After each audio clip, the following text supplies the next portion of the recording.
সুজাত, জেনে নিতে চাই সিলেটে কেমন পরিস্থিতি দেখছেন, ভোটারদের উপস্থিতি কেমন এবং কি বলছেন তারা এবারের নির্বাচন নিয়ে?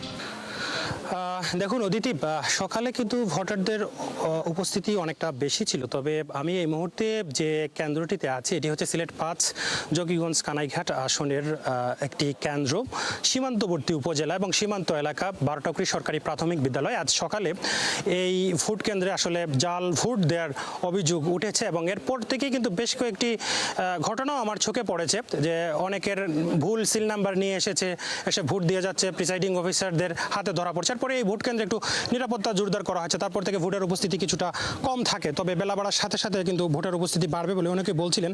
আমরা এই মুহূর্তে একটু কথা বলবো এখানকার যিনি প্রিসাইডিং অফিসার আছেন ফয়সাল মিয়া, ওনার সাথে। আচ্ছা, সকালে আমরা যেটা দেখলাম যে একজন এসে অভিযোগ করলো একজন নারী সে ভোট দিতে পারেনি, তার ভোট দেওয়া হয়ে গেছে, মানে ছাপ্পা ভোট দেওয়া হয়ে গেছে, এটি আসলে কিভাবে ঘটেছিল? আচ্ছা, আমি এখানে যেটা বলতেছি আমি প্রথম থেকে বলি, যেটা এখানে আমরা সকাল থেকে ভোট গ্রহণ খুব শৃঙ্খলাভাবে এবং স্বচ্ছতার ভিত্তিতে খুব সুন্দরভাবে আমি আপডেট দেওয়ার পরে আমার ভোট গ্রহণ কর্মকর্তারা খুব সুন্দরভাবেই ভোট নিচ্ছিলেন।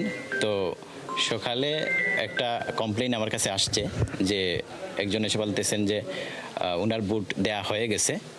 পরে আমি এটা চেক করলাম, পরে দেখলাম এই অভিযোগটা আসলে ভিত্তিহীন। প্রথমে কনফিউশনের ভিত্তিতে আমি গিয়ে নিজে চেক করলাম যে এটা আসলে যিনি দিয়ে গেছেন উনি জেনুইন, বরং পরে যিনি আসছেন উনি ফেক। এরপরে উদাহরণ হিসেবে আমি আরেকটা বলি, আরেকটা ছেলে আসছে ভোট দিতে, আইসাই বলতেছে ফেক অভিযোগ করছেন, ওনাকে আটকালেন না কেন আপনারা?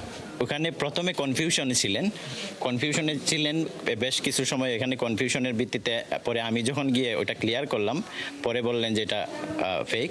দ্বিতীয়বার একই ঘটনা ঘটলো, কি হলো, একটা ছেলে এসে বলতেছে, সঙ্গে সঙ্গে দৌড়ে এসে বলতেছে তার ভোট দেওয়া হয়ে গেছে। পরে আমি গেলাম, যাওয়ার পরে গিয়ে দেখি না, তার ভোট দেওয়া হয় নাই, এটাও ভুল তথ্য এবং তার সিরিয়াল নাম্বার ঠিকই আছে এবং সে ভোটার হিসেবেই আছে, তার ভোট দেওয়া হয় নাই সে এবং অন্য মানুষ। আপনার কেন্দ্রে এই জিনিসগুলো কেন হচ্ছে? আমার কাছে মনে হচ্ছে কোনো উদ্দেশ্য প্রণোদিত কোনো ব্যাপার থাকতে পারে এবং আমি যেটা এনশিওর করি যেটা হচ্ছে, যেহেতু জাল ভোট দেওয়ার চেষ্টা করা হচ্ছে এবং আমার ভোট গ্রহণ কর্মকর্তারা এটা ধরে ফেলতে পারতেছে, তো আমি বলতেছি আমার ভোট গ্রহণ কর্মকর্তারা দক্ষ হিসেবেই কাজটা পরিচালিত করতেছে এবং এখানে বেশি চেক করা হইতেছে। এই চেক কেন বেশি করা হইতেছে, এটাও ভোটারদের অনেক কমপ্লেইন।